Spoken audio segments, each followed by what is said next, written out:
Assalamualaikum warahmatullahi wabarakatuh guys. Ketemu lagi dengan saya Cak Kun, channel khusus sing bahas manga.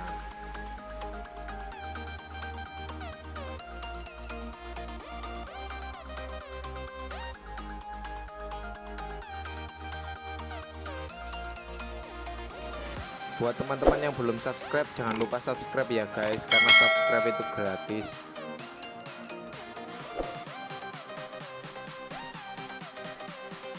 Oke guys, kali ini kita mau review One Piece chapter 989 dengan judul Kita Tidak Akan Kalah. Langsung saja.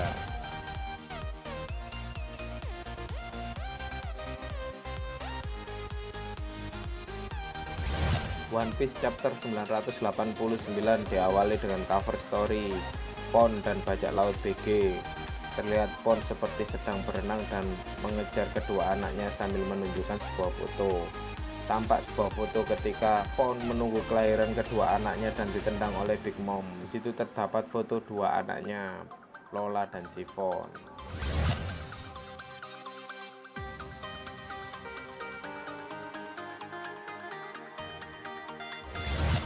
Skin pertama, di tengah kekacauan pesta Onigashima setelah kedatangan Franky dan Brock yang epic di akhir episode lalu saat Franky dan Brock datang dengan menabrak muka Big Mom, terlihat Big Mom tergeletak setelah tertabrak oleh motor tersebut. Napoleon tampak gelisah sambil menyebut-nyebut nama Mama dan berusaha membangunkan Big Mom setelah tertabrak oleh Franky. Melihat kekacauan tersebut, Jinbe dan Robin sepertinya ingin merencanakan sesuatu. Di sisi lain, Luffy sedang berlari menuju ke tempat Kinemon dan ingin segera mengajar Kaido.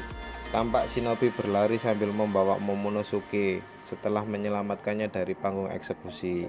Di dalam perjalanan tersebut, Luffy pun memperkenalkan Yamato kepada mereka dan mengatakan kalau Yamato adalah sekutu kita. Yamato pun memperkenalkan dirinya sebagai Oden dan berusaha untuk melindungi Momonosuke. Hahaha. Seketika wajah Shinobu dan Momonosuke pun terkejut. Gimana tidak, sosok Oden adalah ayah dari Momonosuke dan panutan dari Shinobu. Tiba-tiba ada seorang wanita yang mengaku sebagai Oden. Sungguh konyol. Yamato ini lucu sekali ya guys, sangat cocok dengan kru bajak laut topi jerami.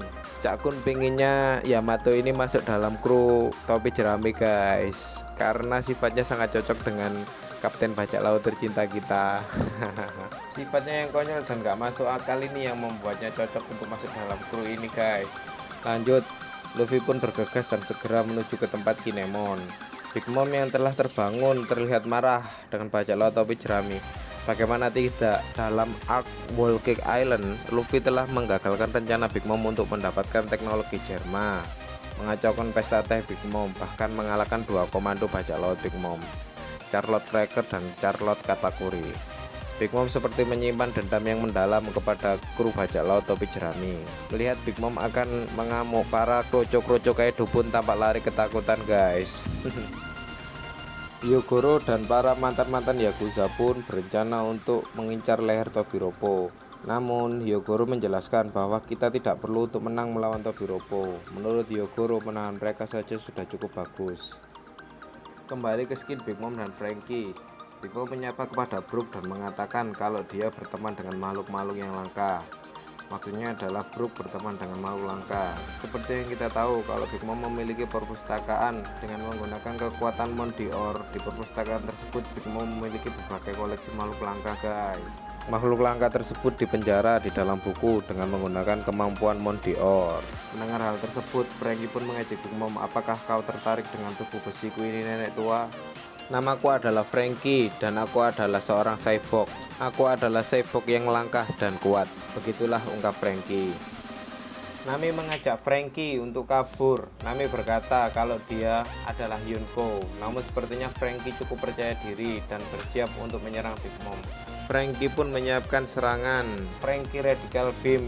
Sebelum Franky menembak, para numbers yang sedang mabuk tiba-tiba muncul dan mengamuk. Ada yang menarik di sini guys, ketika Big Mom melihat ada para numbers yang mengamuk. Menurut Big Mom, para numbers adalah produk gagal dari klan raksasa kuno yang dibeli Kaido di Pang Hazard. Sedangkan insiden Pang Hazard itu terjadi 2 tahun yang lalu, yang kemudian dijadikan Caesar Clone sebagai laboratoriumnya. Sedangkan para Numbers sudah ada sejak 20 tahun yang lalu.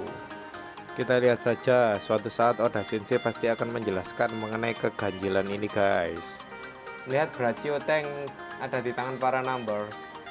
Tembakan Franky yang tadinya disiapkan dan diarahkan Franky kepada Big Mom seketika diarahkan ke para Numbers dan Brachio Tank pun terlepas dari tangannya. Namun di sini Franky lengah guys. Tiba-tiba Big Mom sudah berada di belakangnya dan mengarahkan tebasannya kepada Franky. Namun sebelum tebasan Big Mom mengenai Franky, Jinbe mengeluarkan jurus karate ikannya guys. Jinbe membanting Big Mom dari belakang, disusul dengan kombinasi dari kekuatan buah iblis mirip Robin. Hana Nomi berhasil membuat Big Mom terguling hingga terlempar jauh.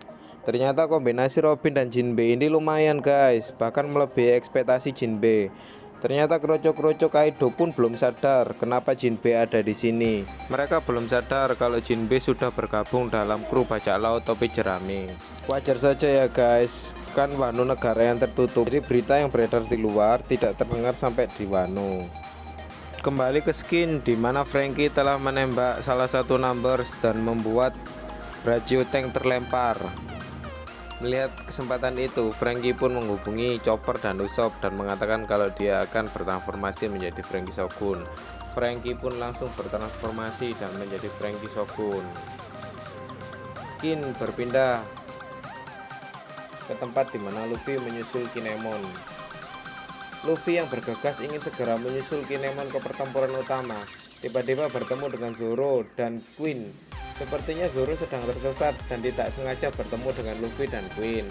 Zoro atau biasa disebut dengan kepala lumut ini memang sangat ahli dalam menyesatkan diri guys. Sungguh karakter yang kocak ya guys. Zoro yang tahu kalau Luffy mau bergegas ke tempat Kaido, Zoro pun ikut dengan Luffy dan menghiraukan Queen yang ada di hadapannya. Dalam sekejap Zoro dan Luffy pun digigit oleh Queen dengan mode Zoanya. Ternyata pasukan udara Kaido telah siap untuk menghadang Luffy dan Zoro. Zoro dan Luffy pun dilemparkan oleh Queen. Di tengah kekacauan itu, kakek Hyogoro menyadari kalau yang jatuh adalah Komandan Chopper dan topi jerami. Meskipun pasukan aliansi berada di tengah kekacauan dan dikepung oleh pasukan Kaido, kakek Hyogoro entah kenapa merasa kalau pasukan aliansinya tidak akan kalah. Skin ditutup dengan anggota lengkap berkumpulnya kru bajak laut topi jerami yang siap untuk bertarung. Oke guys, demikian review One Piece chapter 989. Gimana menurut kalian? Kalau menurut kalian video ini bagus, silahkan tekan tombol like-nya ya guys. Jangan lupa share video ini juga. Buat kalian yang belum subscribe, jangan lupa subscribe ya guys. Tekan juga tombol loncengnya biar kalian selalu dapat update videonya. Matur, thank you.